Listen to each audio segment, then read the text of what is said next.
So today I want to play a video that's about 9 minutes long, and I want to discuss it for a minute, and a bunch of you are probably going to find it very boring and go to a different channel. Well,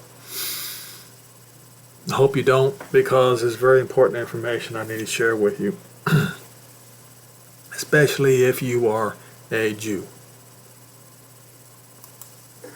I have a very special treat for you. I'm going to show you a very fascinating video with Aryeh Morgenstern, and he was a big educator in Israel, and this takes us back to 1973 while the Yom Kippur War was raging. At the point of this day, which was less than 2 weeks from the beginning of the war, was on the holiday of Simchat Torah, of Simchas Torah, when tragically October 7th occurred in 2023.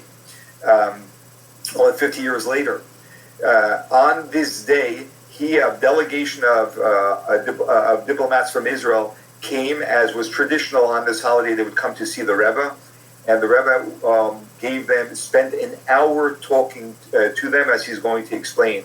And the key point that he made was that Syria was retreating at this point in the war, and the Rebbe said it's critical that Israel take over Damascus. And one of the fascinating things that he shared was that in Hebrew, the word Damascus is spelled Damesek, which is 4 letters: Daled Men, Shin Sin, Kof. Shin Sin, they are really the same letter. And if you just change around those letters, you have the word Mikdash, which means the temple, our holy temple. When we're indicating that we have midrashim that teach us that when Israel conquers Damascus, that is when we will have our third temple rebuilt. We will have the Messianic era. This is another indication of the Messianic era. And here I want to stop right here for a second, because I have proven time and time again that the third temple was already built. And I will show you today that, yes indeed, when Damascus reaches its demise, that is the Messianic era. So he's right about that. Okay, so let's continue. To share with you in his words the fascinating conversation that went, and the setting that was going on, that went back and forth between him and the Rebbe with their delegation. הגענו אל הרבי בשמחת תורה. רצינו קצת לראות מה נעשה באווירה של שמחת. Now I want to stop right here for a second. I want to remind you that he was speaking of 50 whatever years ago. I believe it was around the Yom Kippur War. Was that 50 years ago? Yeah. Okay. And this Rebbe believed that they had to take Damascus, because if they didn't take Damascus, is the state of Israel would suffer immensely.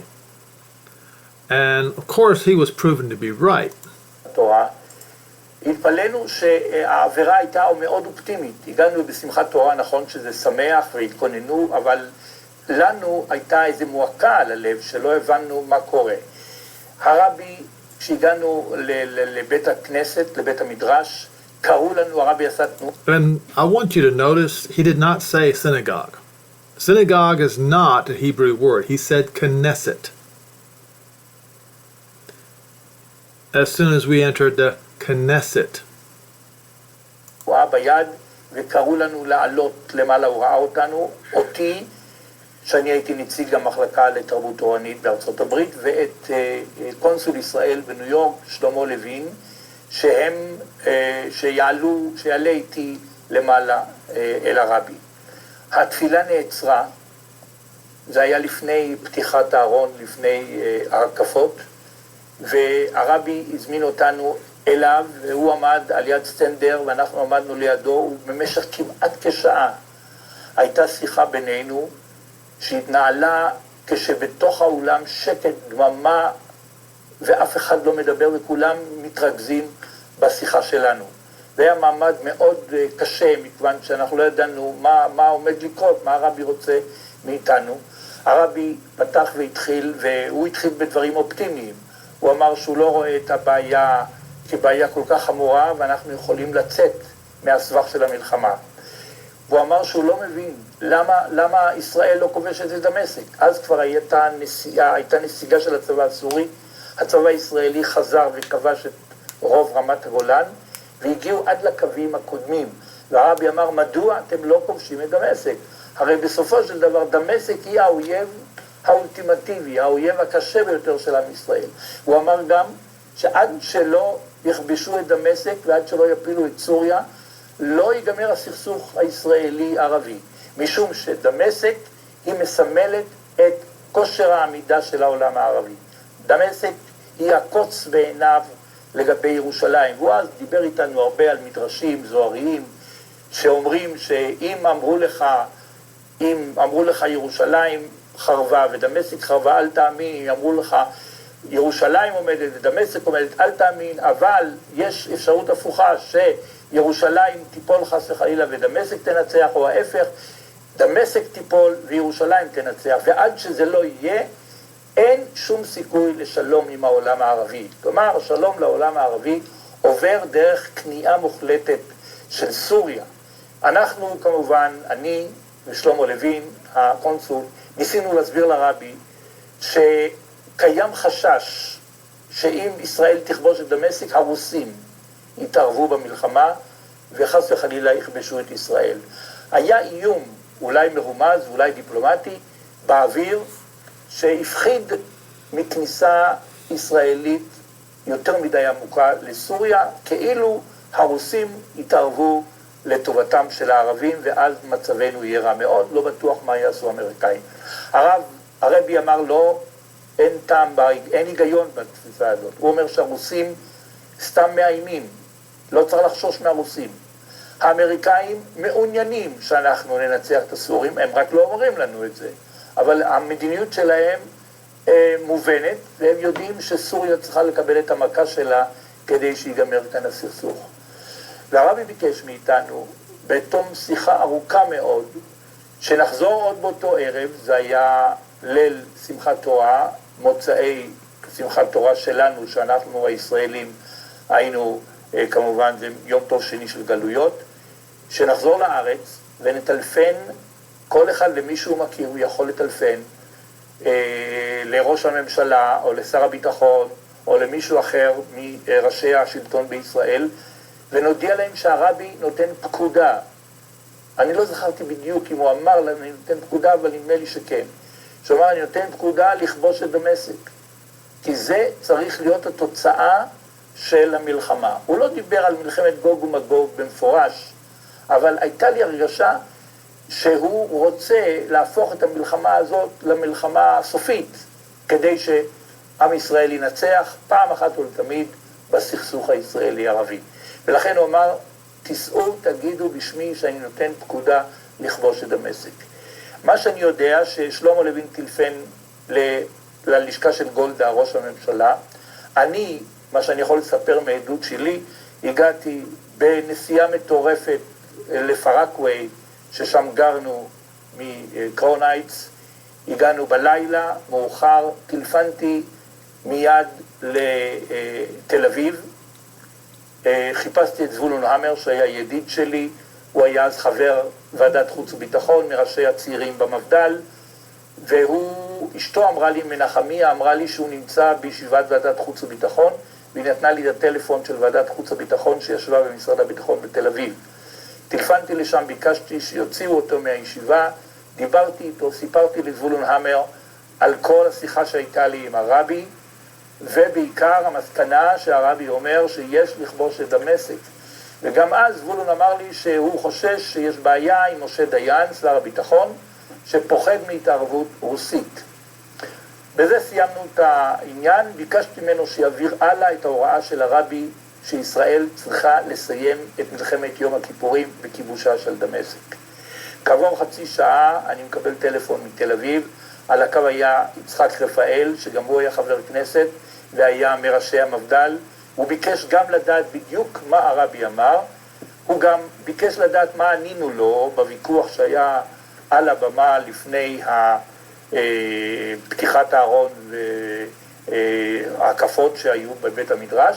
סיפרתי לו שוב שהרבי אומר לכבוש את דמשק, ואז אומר ליצחק רפאל, יש בעיה, משה דיין פוחד, פחד מוות, מהתערבות רוסית, והוא נתן הוראה לא להתקדם מעבר לקווים שישראל הייתה בהם לפני מלחמת יום הכיפורים. Okay. So, I hope you took your time to listen to that, but I want to show you how everybody keeps using the Isaiah or Isaiah 17 verse 1, the oracle concerning Damascus. Behold, Damascus is about to be removed from being a city and will become a fallen ruin. Now, that is a relevant scripture. It absolutely is. But what I want to do today is read it alongside of Zechariah 9, because it is a parallel scripture. There is a problem with the translation or the understanding of Isaiah 17.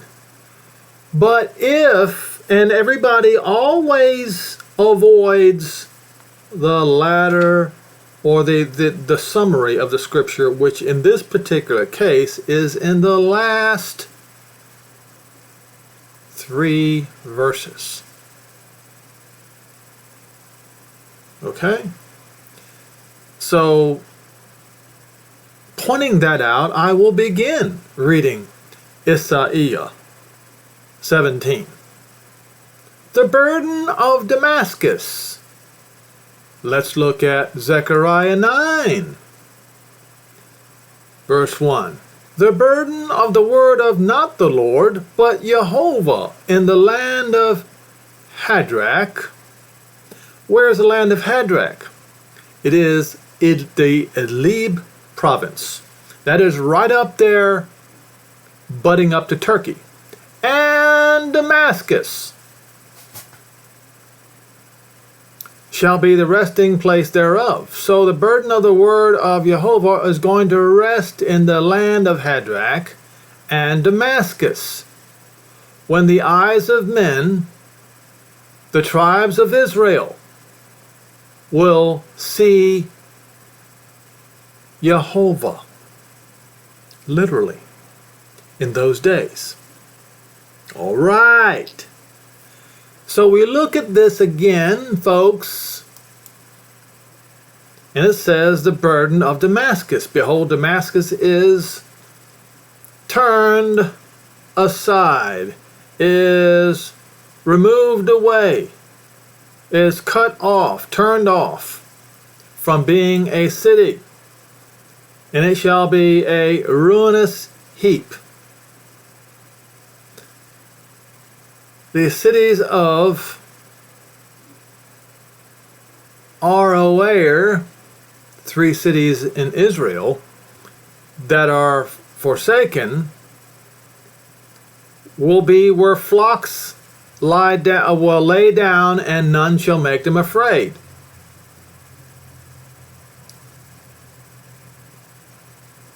The fortress of northern Israel, in other words, will no longer be necessary, because the kingdom from Damascus and the remnant of Syria, because of the king of Damascus and the remnant of Syria. Why? What happens to the kingdom of Damascus and the remnant of Syria? They're going to be removed. Because of the glory of the children of Israel, says Jehovah, not the Lord of hosts, but Jehovah of hosts. In that day, the glory of Jacob hangs low and languishes, and the fat of his flesh is lean. When the harvestman gathers the corn, that's also the day that the harvestman is going to gather the corn. What corn? That is the remnant of Israel from around the world, and reaps the ears with its arms, like the picking and the gleaning in the ears of the valley of east of Jordan. You know, kind of like when the children of Israel came out of Egypt and spent 40 years in the wilderness and then came across the Jordan River into the Holy Land. Gleaning, remain. Shaking of the olive tree. Now,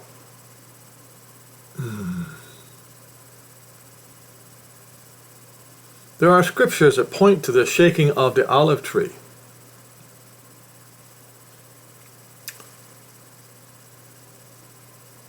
And it says 3 berries on top of the uppermost bough, 4 or 5 in the 4 or 5 will be fruitful branches, says Jehovah of hosts.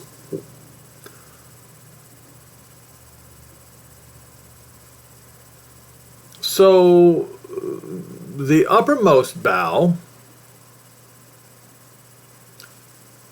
will be a few, but the outermost, the gleaning grapes will chicken about 2 or 3 in the top of the uppermost bough, 4 or 5 in the 4 or 5 to be fruitful.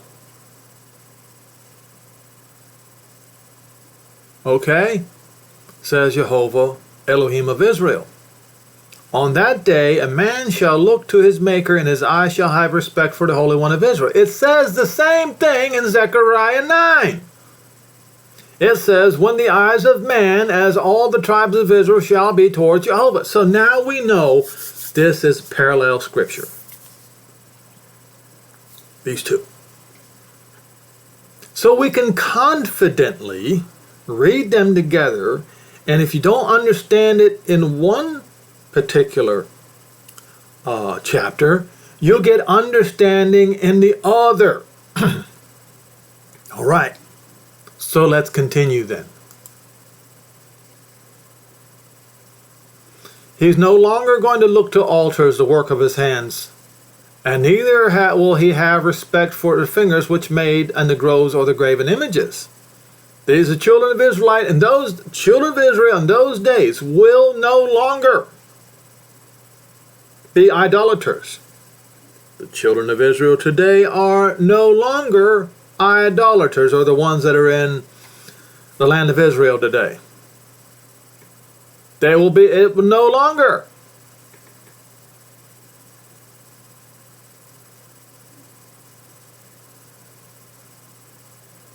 In those days, strong cities will be abandoned, and the uppermost branches will be forsaken, facing the children of Israel, and there shall be desolation. All these things are going to happen while the children of Israel are watching.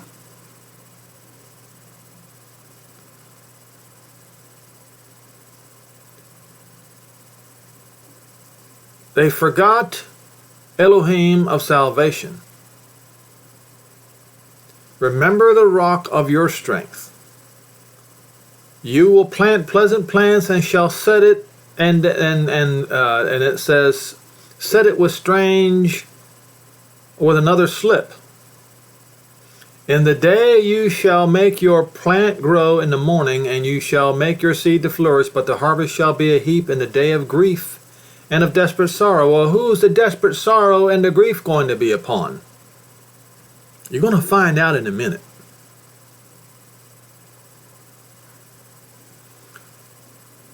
Woe unto the multitudes of many people who make a noise like the noise of the sea, of the Yam, the Mediterranean Sea.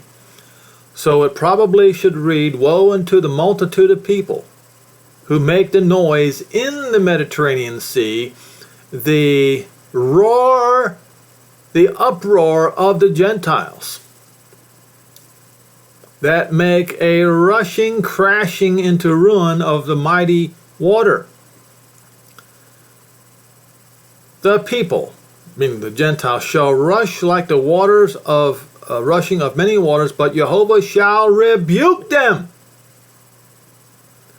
You heard what the man said. They were concerned about the Gog-Magog war. They were concerned about Russia invasion. If they were to take Damascus. Right? And they will be chased off as the chaff of the mountains before the wind, like the rolling thing before the whirlwind. Okay? Behold, at eventide, trouble, and in the morning, the portion of them that spoiled us, and the lot of them that robbed us.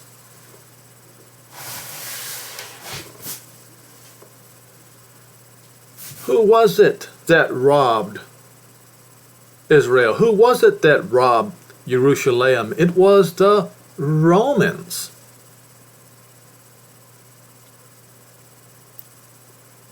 And in case you don't know who the Romans are, just Google the first Rome, the second Rome, and the third Rome.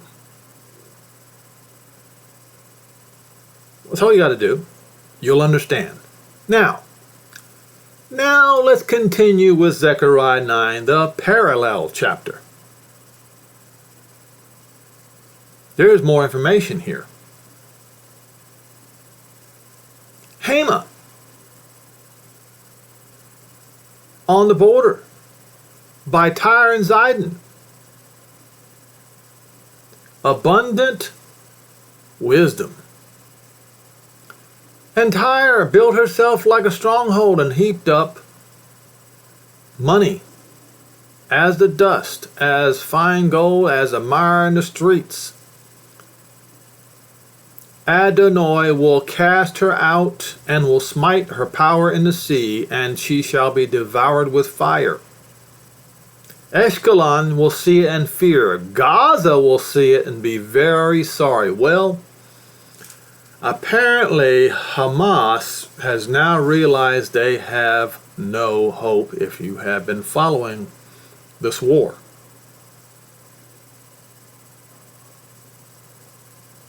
And Ekron for her expectation shall be ashamed, and the Melech shall perish in Gaza.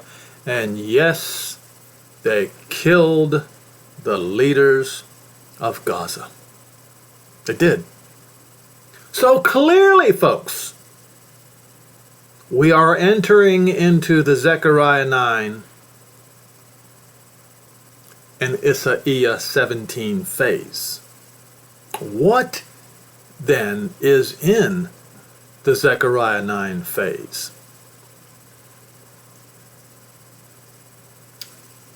Okay.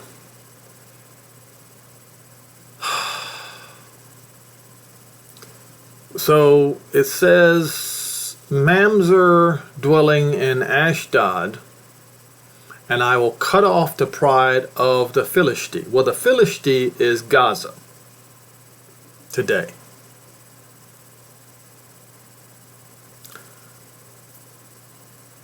I will take away the blood out of his mouth, the abomination from between his teeth.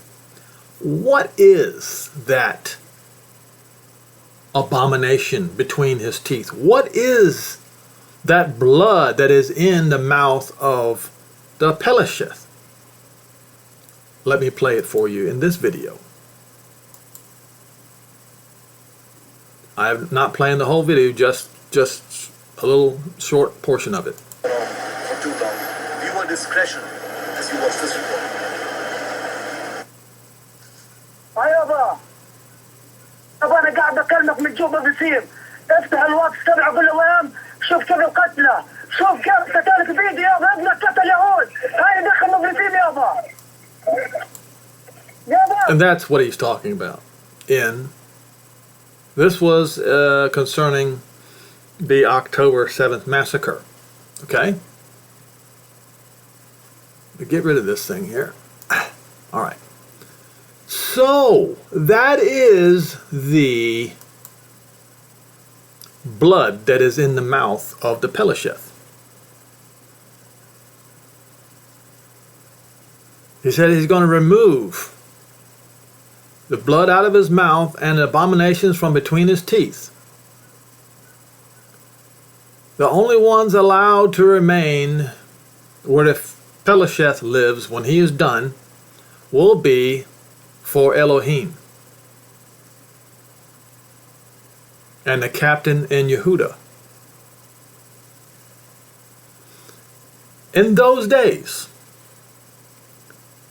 Jehovah says he will encamp about his house because of the invasion to watch him that goes through and returns. And no oppressor shall pass through them any more, for I have seen with my eyes. Now, there is something here that I hope I didn't miss it. All right.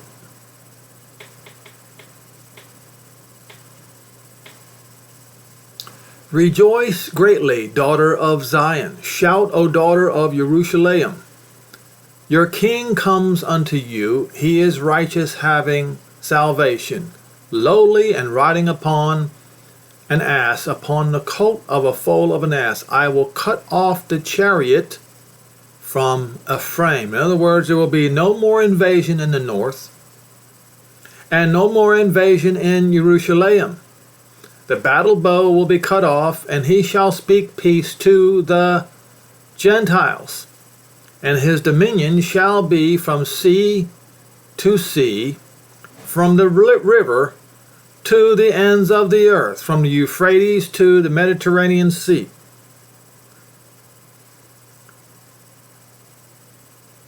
The blood covenant is sent. Your prisoners are coming out of the pit of water. It does not say wherein there's no water. The pit of water there. So the prisoners that the Gentiles have been holding in the Mediterranean Sea, aka Rome, aka Europe, aka Russia, United States of America, will be released in those days. It is, he has sent for the prisoners out of the pit of water. That would be the abyss, the Mediterranean Sea. Does not say wherein there is no water. It is the pit of water. Return to the stronghold. What stronghold? Jerusalem. You prisoners,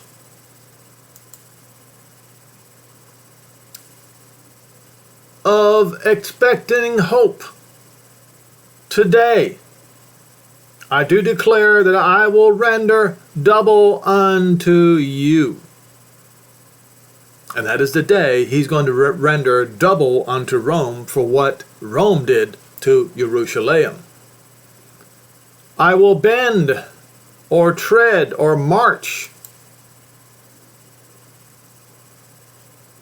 to bend the bow of Yehuda and fill the bow in Ephraim, in the north country, and raise up your sons, O Zion, against your sons, O Greece.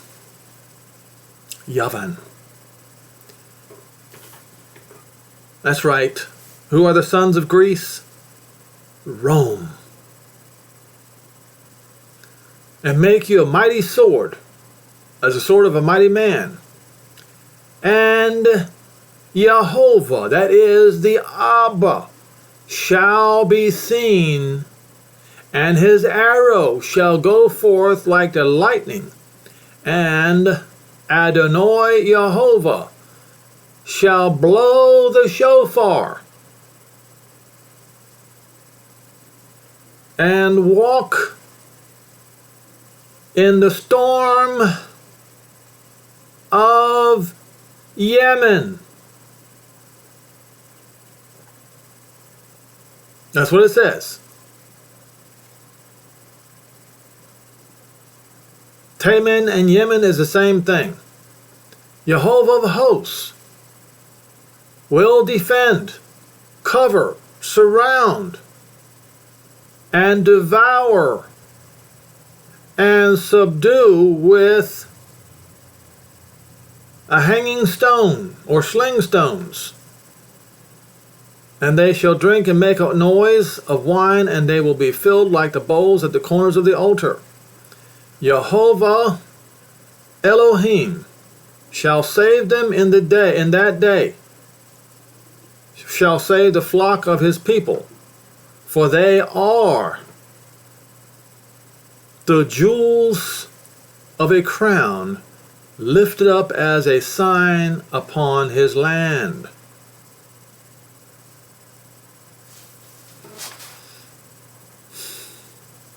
So,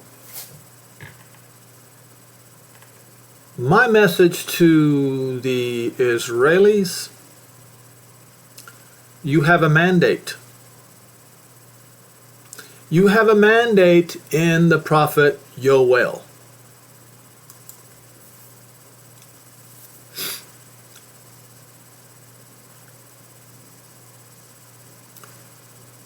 Three.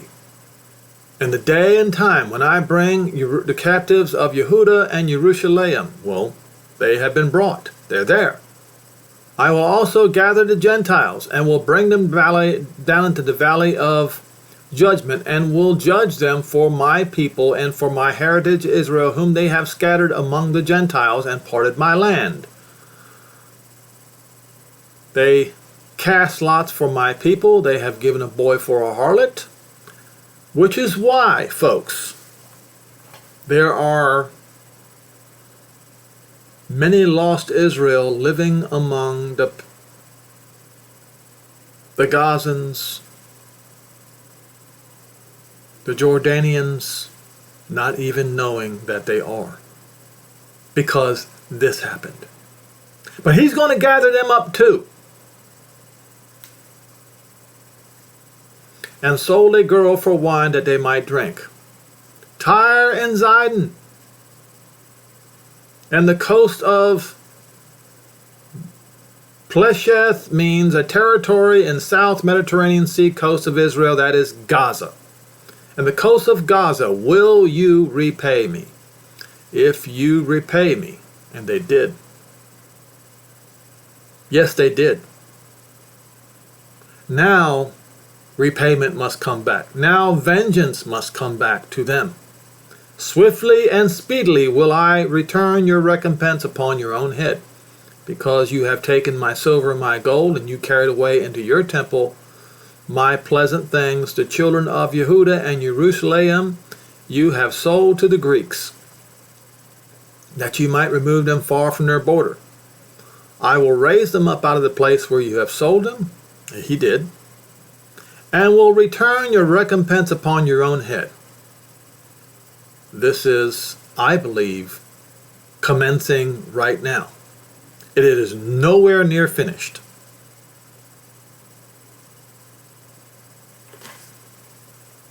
And people are asking, well, what's going on with these drones flying all over the East Coast right now?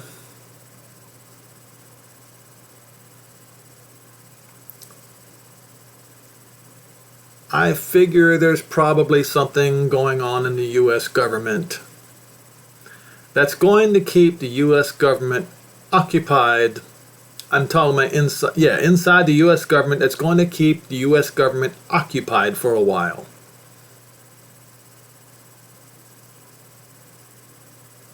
Do I know any more than what I'm suggesting? No, I don't. And I will sell your sons and your daughters into the hand of the children of Yehuda, and they shall sell them or deport them to the Sabians, to a people afar off. They already have a plan for that. To, the Republic of, one of the largest countries in, I can't remember what it was. I talked about it often the past few months. They shall sell them to the Sabians. The Sabians are in Africa, to a people far away, for Jehovah has spoken it. And what is that going to cause? What is this conflict right here going to cause? It's going to cause this. Proclaim ye this among the Gentiles, prepare war, wake up the mighty men, and let all of the men of war draw near, and let them come. Beat your swords and the plowshares and the swords, and your pruning hooks and the spears, and let the weak say, I am strong. Assemble yourselves, and come all you Gentiles, and gather yourselves round about there, and cause your mighty one, cause your strong and mighty, cause your warrior, your champion to descend. Oh, that is the time of the Messianic era. So was the Rebbe right when he said that taking Damascus would bring the Messianic era? Yes. However, from the time of the 7 sevens, I did not say 77, 7 sevens in Daniel 9, from the call to rebuild Jerusalem, which occurred in 1967. Shlomo Goren made that call himself.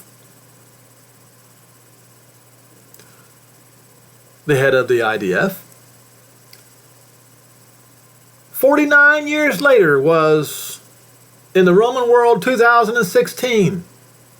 At that point, that number expired. And after that, sometime after that, would become the Messianic era.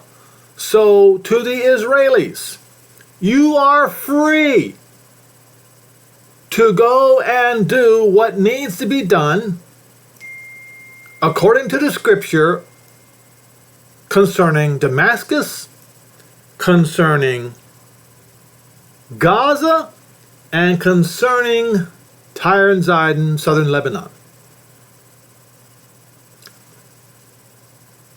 You have a free mandate. It's time to do it. Do it. And I would say this. Because of what is written in Haggai 2, verse 18 through 22. Do it on that day. Do it on that day. Assemble yourselves, come all you Gentiles, gather yourselves round about there, and cause your champion to come down, Jehovah. Let the Gentiles be wakened and come to the valley of judgment, for there will I sit to judge all the Gentiles round about. Put you in the sickle, for the harvest is ripe. Get you down, for the press is full. The fats overflow, for the wickedness is great.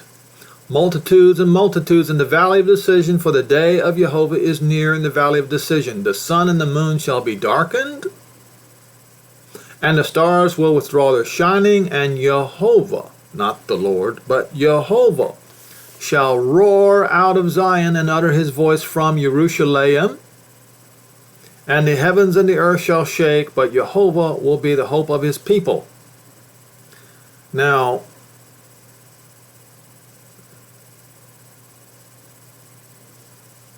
down here in verse 19, Egypt shall become a desolation, Edom shall be a desolate wilderness for the violence against the children of Yehudah, because they have shed innocent blood in their land. Well, that means all of the nations, Romans, who shed innocent Jewish blood in their land shall also become a desolation, uninhabitable. But Yehudah shall remain forever, from generation to generation, and he will clean their blood. And they will be clean, for Jehovah dwells in Zion. So once again, I told you that I was going to go to Haggai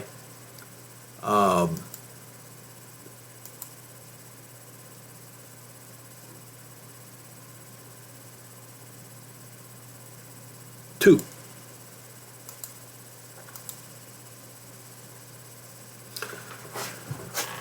Bearing in mind, these are the words of the prophets. I submit to you that the 7 sevens of Daniel 9 have expired. I may have to go there again. Okay, set this day high. Make it a high day.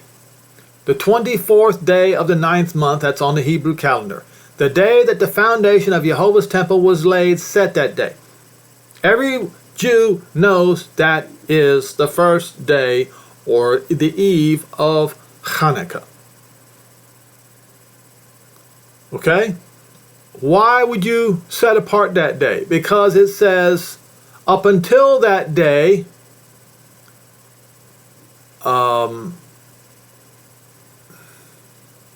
the seed in the barn and the wine and everything was questionable. But on that day, on this day, will I bless you. Okay? So, you have his blessing on that day. I am telling you, the IDF, the Prime Minister of Israel, the Defense Minister of Israel, that is the day. There is no need to vacillate year after year after year. This could have been done after 2016 on the Roman calendar. It could have been done. What do you mean, Henry? Well, then I'll go there. I will go there. We will go to Daniel 9. And I will show you how both Jew and Gentile has misunderstood Gabriel's prophecy of the 70 weeks. Okay? Verse 24. 70 weeks are determined upon your people and upon your holy city to finish the transgression and to make an end of sins, and to make reconciliation for iniquity, and to bring in everlasting righteousness, and to seal up the vision and the prophecy, and to anoint the Kodesh, that is the holy place, that is the Temple Mount. Know therefore and understand that from the going forth of the commandment and to restore and to build Jerusalem unto Mashiach the Prince. Now, according to Isaiah, Mashiach the Prince would have to be a suffering servant first. So this is from the call to restore and rebuild Jerusalem unto Mashiach the Prince, that is when he comes to save Israel, shall be 7 weeks. That's what it says. It does not say 7 weeks and 60 weeks, 62 weeks. What it says shall be 7 weeks, and it should be period. It says 62 weeks when the street and the wall built, and the wall even in troublous times. Well, the 62 weeks was from the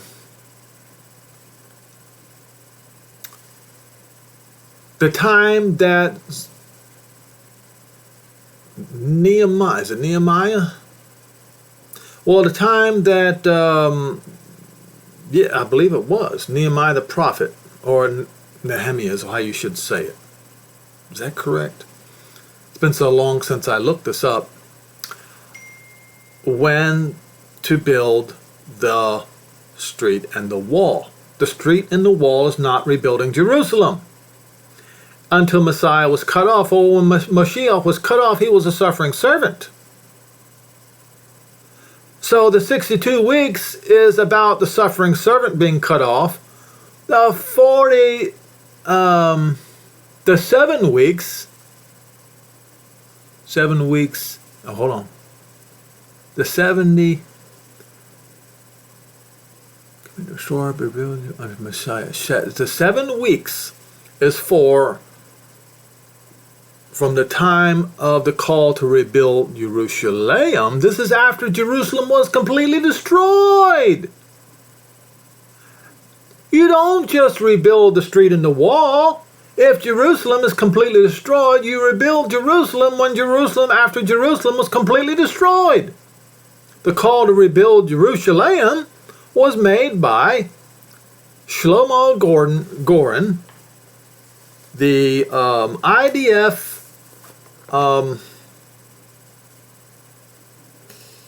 these texts, the head of the IDF. And I have given you proof over and over again. You Israelis know this. You know this. The 7 sevens have expired. You now have a free hand. When are you going to do this?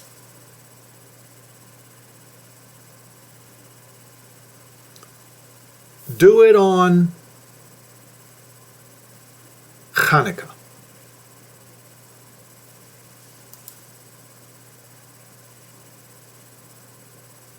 Again, the word of Jehovah came to Haggai in the 24th day of the month. That's the 24th day of the 9th month. Saying, speak to Zerubbabel, governor of Yehuda, saying, I will shake the heavens and the earth. I will overthrow the thrones of the kingdoms. I will destroy the strength of the kingdoms and of the Gentiles, of the Goi. I will overthrow their Merkava and those that ride in them, that is their tanks, and their Sus, their birds, their war birds, or horse, whatever, is apropos. A swallow is a bird. And their riders shall come down, and every one by the sword of his brother. In that day, this is when the great world war takes place. It should happen on this day. It should happen on Hanukkah.